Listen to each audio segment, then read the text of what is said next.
अभी आई तेरी तक भाई में दिया जा, यहाँ बैठो। वो एकदम से रूम में दाखिल हुआ था और उसको बातों से पकड़ते चेयर पर बिठाया। ये क्या कर रहे हो? छोड़ो मुझे। इबादत मेरा याद की जरूरत पर तब अंदाज में बची। वो उसको चेयर की तरफ धकेलती रस्सी को उसके गिर्द हाथों को बांधते उसको शौक कर दिया था। इबादत मछली थी मेरा याद, मैं तुम्हें कभी माफ़ नहीं करूँगी। इबादत चेयर पर बैठते ही उछलना शुरू हुई। वो पूरी ताकत लगाए हुई थी कि खुद को आज़ाद करवा पाए। मेहराज उसका चेहरा बना दे उसको वैसे ही छोड़ रूम से बाहर गया था।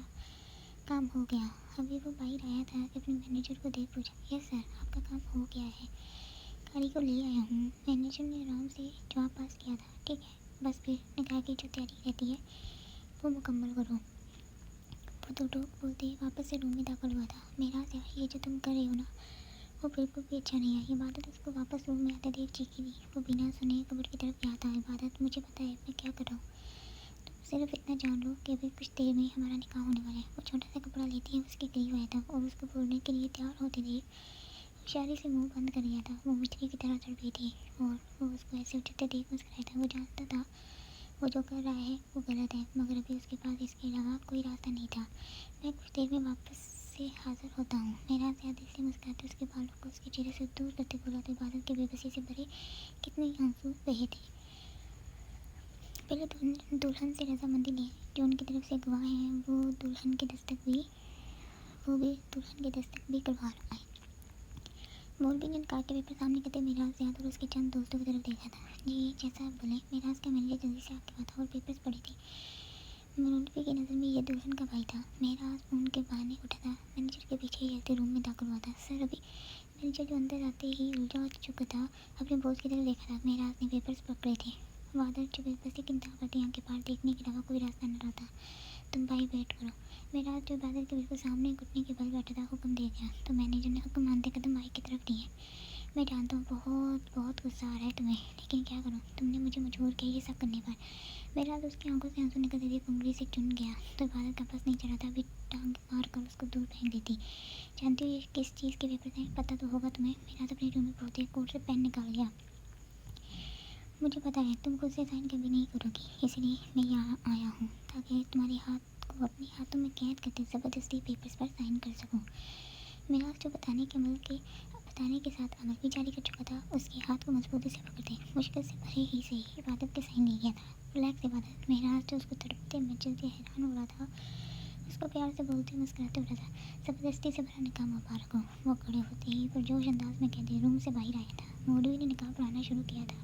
मेराज है जो अपने मैनेजर और दोस्त के साथ हमला था आराम से बैठा मौलवी के पूछने पर कबूल है करता गया और तेजी से पेपर साइन करते कार्रवाई ख़त्म की थी। अभी तुम आज़ाद हो।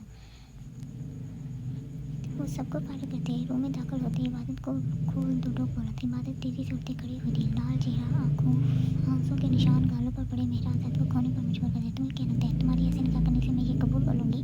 इबादत जो गुस्से से भरे लहजे में बोली थी कहा जाने वाली नज़र से बोला, तुम्हारे मानने या ना मानने से कुछ नहीं होने वाला। तुम अपने काबिल जहन में ये बात उठा लो। वैसे भी मुझे अभी तुमसे इस बात पर कोई बहस नहीं करनी। मेरा अपने साफ हुआ था तो बात समझिए गुस्से में। अगर घर जाना चाहती हो तो मेरे पीछे चलती गाड़ी में बैठो, समझ गई? तो टोक बोलते आराम से रूम से निकलता चला गया तो बात को घर का सोचते गुस्से को कंट्रोल करते दिमाग से सोचती पड़ी। वो जानती थी अभी बहस करके कोई फ़ायदा नहीं होने वाला। जो करना है कल जाकर भी किया जा सकता है, इसलिए अपना गुस्सा एक तरफ रखते वो गई थी। हमें अभी कभी थाने जाओ और मेराज के खिलाफ पर्चा करवा कराओ। अभी सब नाश्ते की जगह पर इकट्ठा हुए थे कि मुस्तफ़ा शाह जो तकलीफ में थे फैसला ले चुके थे। अहमद चुनका था जबकि बाकी सबने भी देखा था। भाई साहब आप ये क्या बोल रहे? मैं जो बोल रहा हूँ ठीक बोल रहा हूँ। एक रात गुजर गई है, इबादत उसके साथ है, न जाने वो बच्चे किस साल में होगी। इससे पहले तलाश अपनी बात मुकम्मल करते मुस्तफ़ा शाह ने दरमियान में ही उनको टोका था। वो खामोशी से सुन गए थे बिना कि वो भी जानते थे कि उनके भाई जो बोल रहे थे वो बिल्कुल ठीक है। आपकी बात ठीक है भाई साहब, मगर ऐसे मेराज के खिलाफ कुछ भी करना अच्छा नहीं रहेगा। हामिद तेज़ी से बोल रहा था कि मुस्तफ़ा शाह ने फ़ौरन से सरनाम मिलाए। सब कुछ ख़त्म कर दिया उस लड़के ने। इसने मुझे सबकी नज़रों में एक बार फिर ला दिया है।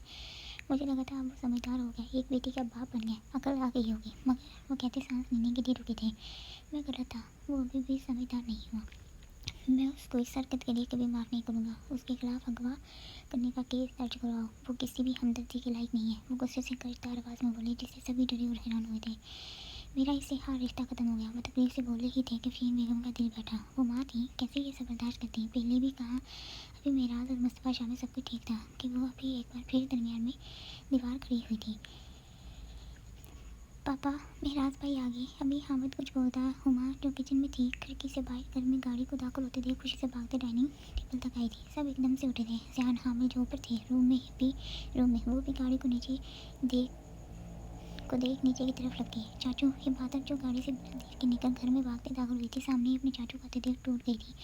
जबकि जो आंसू वो पी ही लेना चाहती थी, अपने घर वालों को देख आंखों से गिरे थे। वो भाग कर उनके सीने से लगी थी। हामिद को जैसे स्कूल पड़ा था, सबकी आंखें नम हुई थी। इबादत तो ठीक तो है ना? मैं बहुत घबरा गया था मेरी बच्ची। तलाश आप भी इबादत के करीब आई थी, उसके सर पर मोहब्बत से भरा हाथ फेरते हुए। ध्यान हामिद भी इबादत के करीब आते रुके थे। इससे पहले कोई भी कुछ बोलता, मेरा ज़ैद को पीछे घर में दाखिल होते देख सबके चेहरे गुस्से से लाल हुए। अस्सलाम वालेकुम। वो बेनियाजी से चलकर आते सबको मजीद अटैचमेंट दे गया। हामिद जो इबादत को खुद से लगाई हुई थी, मेराज की सलाम पर नजरें सामने मौजूद नौजवान पर मकोस की। चाचू चटाक चटाक चटाक चटाक। इससे पहले मेराज चाचू बोल पाता, मुस्तफ़ा शाह ने रख का थप्पड़ मारते उसको आसमान से ज़मीन पर फेंका। ध्यान हामिद जो उसकी तरफ बढ़ने वाले थे, गुस्से से अपनी मुट्ठियाँ भींची। तेरी हिम्मत कैसे हुई हमारी बेटी को किडनैप करने की? तुझे शर्म ना आई ये काम करते हुए? बता मुझे, और कितना गिनने वाला है तू? मुस्तफ़ा शाह गुस्से से गर्जदार अंदाज में करते मेरा हाथ को कॉलर से पकड़ के